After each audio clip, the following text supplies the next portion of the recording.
नमस्कार, KGS IAS Hindi में आप सभी लोगों का बहुत बहुत स्वागत है। मेरा नाम है मनीष श्रीवास्तव और आज से हम एक नई सीरीज की शुरुआत कर रहे हैं जिसमें हम डेली बेसिस पर जो भी महत्वपूर्ण जगह होंगी, लोकेशंस होंगी, उनको मैप के थ्रू समझेंगे। तो this series is named as daily map drill. तो हम डेली मैप की ड्रिल करेंगे ताकि मैप्स के ऊपर हम बहुत अच्छे से पकड़ बना सकें और साथ साथ देश दुनिया में जहां कुछ भी होगा हम उसको इस सीरीज के थ्रू कवर करेंगे ताकि आपको उन लोकेशंस के बारे में, वहां से कैसे क्वेश्चंस बन सकते हैं, उन सारों के बारे में अधिक जानकारी मिल पाएगी। तो चलिए बिना देरी के शुरुआत करते हैं। आज ये फर्स्ट एपिसोड है इसका, जिसमें हम जिसके बारे में बात करेंगे वो देश है न्यूजीलैंड।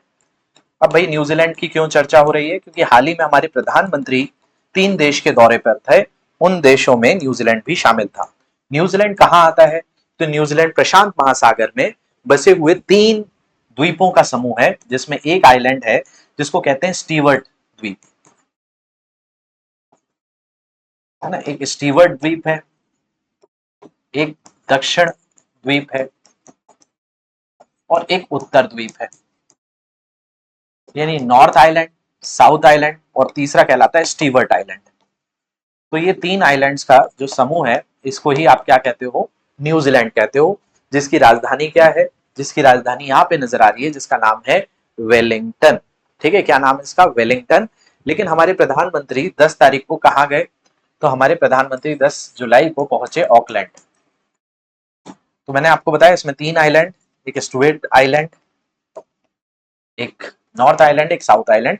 इनको हम समझेंगे। तो क्यों मैं पढ़ा रहा हूं इसको? क्योंकि मैंने बताया, क्योंकि हाल ही में क्या हुआ, तो भारत के प्रधानमंत्री के सामने यहाँ पर वहां की एक पारंपरिक जनजाति है जो अपना एक तरीके से पारंपरिक नृत्य करते हुए नजर आ रही है उनके स्वागत में।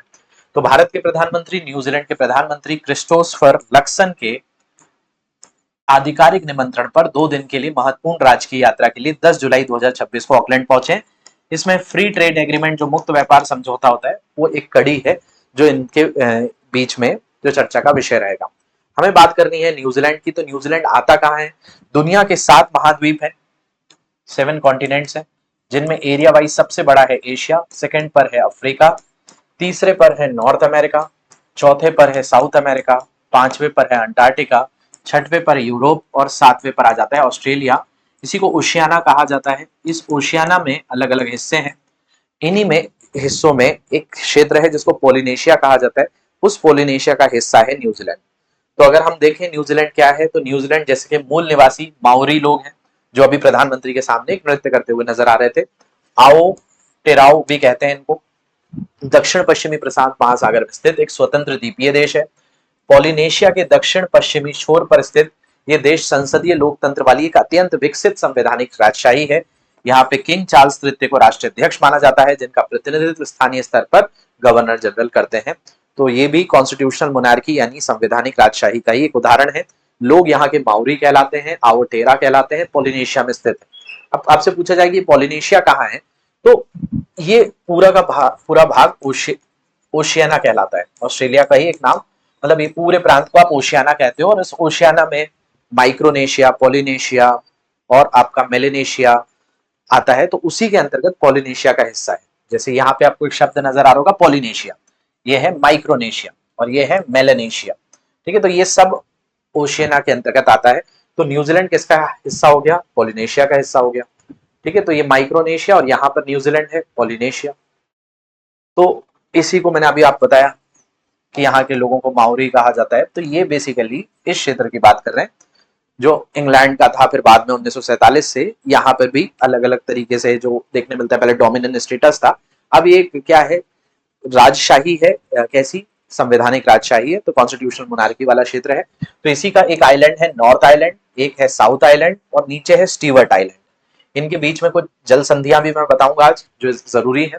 लेकिन सबसे पहले हम शुरुआत करते हैं किससे? नॉर्थ आइलैंड से।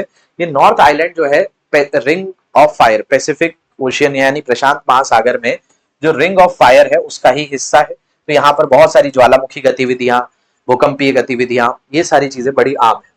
तो इसी का जो पैसिफिक रिंग ऑफ फायर का ज्वालामुखी केंद्र है। तो नॉर्थ आइलैंड में सक्रिय ज्वालामुखी है, गतिविधियां होती हैं।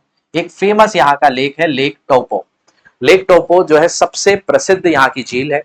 है ना। इसके अलावा सुपर ज्वालामुखी कार्डेरा है, माउंट रुआपेहू है, माउंट तारानाकी है, बड़े पैमाने पर जियोथर्मल परिदृश्य शामिल है, एगमोंट, रोटोरुआ, व्हाइट आइलैंड, है ना, ये सारे के सारे ज्वालामुखी केंद्र यहाँ पर देखने मिलते हैं। यहाँ की जो फेमस झील है लेक टोपो, जो आपके सामने नजर आ रही है।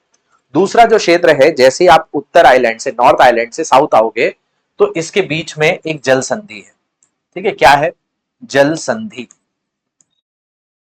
अब जल संधियां क्या होती हैं, इसको थोड़ा सा समझ लीजिए। जल संधियां उन क्षेत्रों को कहा जाता है जो दो जल क्षेत्रों को जोड़े और भूमि को क्या करे? अलग करे। तो अगर आपसे पूछा जाए उत्तर द्वीप, नॉर्थ आइलैंड और दक्षिण द्वीप को अलग करने वाली जल संधि या जल डमरू मध्य कौन है, तो इसको कहते हैं कुक। कुक जल डमरू मध्य, यह जल संधि कौन सी है? ये जल संधि नॉर्थ आइलैंड को साउथ आइलैंड से अलग करती है और किसको जोड़ती है? तो तस्मान सागर को प्रशांत महासागर से जोड़ती है। ठीक है, एक और पढ़ाऊंगा यहाँ पे, जल संधि बड़ी फेमस है, तो ये जल संधि सबसे पहले याद रखना।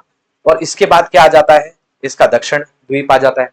यहीं पर दो फेमस सिटी है, एक वेलिंगटन जो इसकी राजधानी है पूरे न्यूजीलैंड की, और यहाँ पर है ऑकलैंड।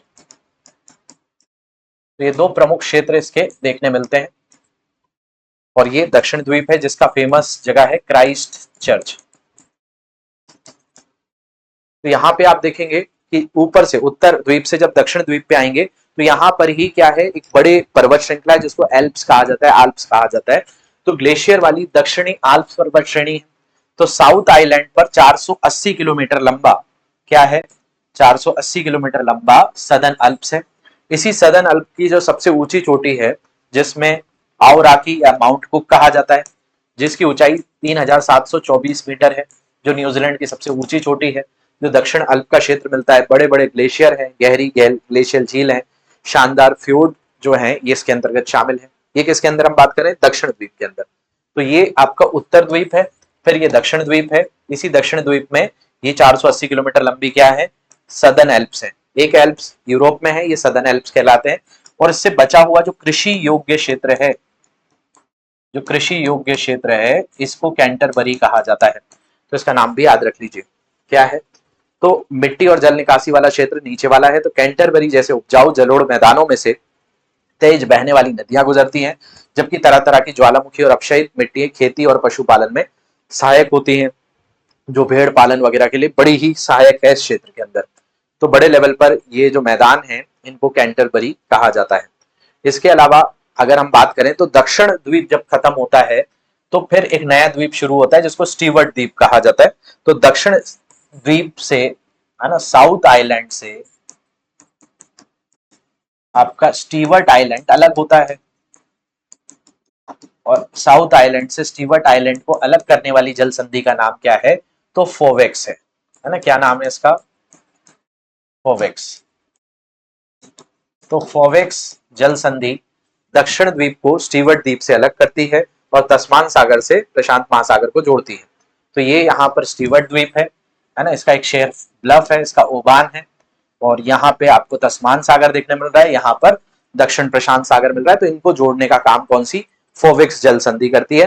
तो एक जल संधि ऊपर है जिसको कुक जल संधि कहते हैं, और एक फोवेक्स जल संधि है। तो इस तरफ क्या है? कुक। ये उत्तर द्वीप और दक्षिण द्वीप के अंदर, उत्तर और दक्षिण के बीच में कौन सी आ गई? कुक आ गई। और इसके बाद जो स्टीवर्ट है,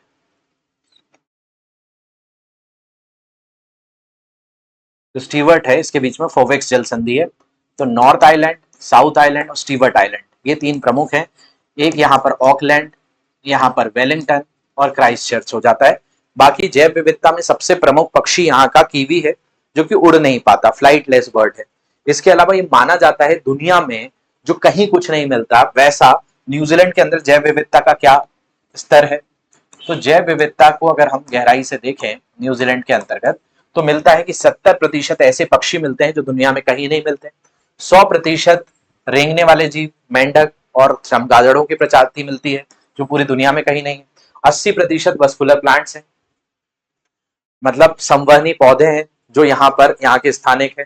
38% जलीय जीव मिलते हैं, 84 जलीय जो मछलियां हैं वो मिलते हैं।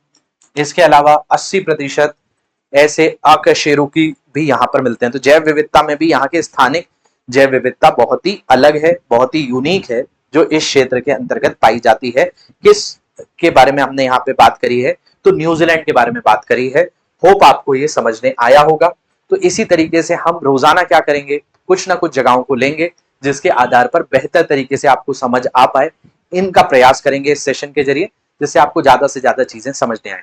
तो आज हमने न्यूजीलैंड पढ़ा, जिसकी राजधानी वेलिंगटन है। क्यों पढ़ा? क्योंकि हाल ही में हमारे भारत के प्रधानमंत्री वहां गए। उत्तर द्वीप, दक्षिण द्वीप और स्टीवर्ट द्वीप, है ना, यहाँ पर जल संधियां पढ़ी, यहाँ के प्रमुख पर्वत पढ़े, यहाँ के पाए जाने वाले क्षेत्रों को पढ़ा, और साथ साथ यहाँ पर पाई जाने वाली जैव विविधताओं के बारे में मैंने आपको बताया। तो आशा करता हूँ ये जो सीरीज हमने शुरू करी है ये आपको पसंद आई होगी। इसको ज्यादा से ज्यादा अगर आपको पसंद आ रही है तो शेयर करके, कमेंट करके और इस पर अपने जो महत्वपूर्ण फीडबैक है उसको जरूर दीजिएगा।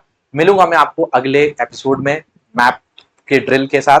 तो चलिए, thank you so much for watching this. Have a great day to everyone.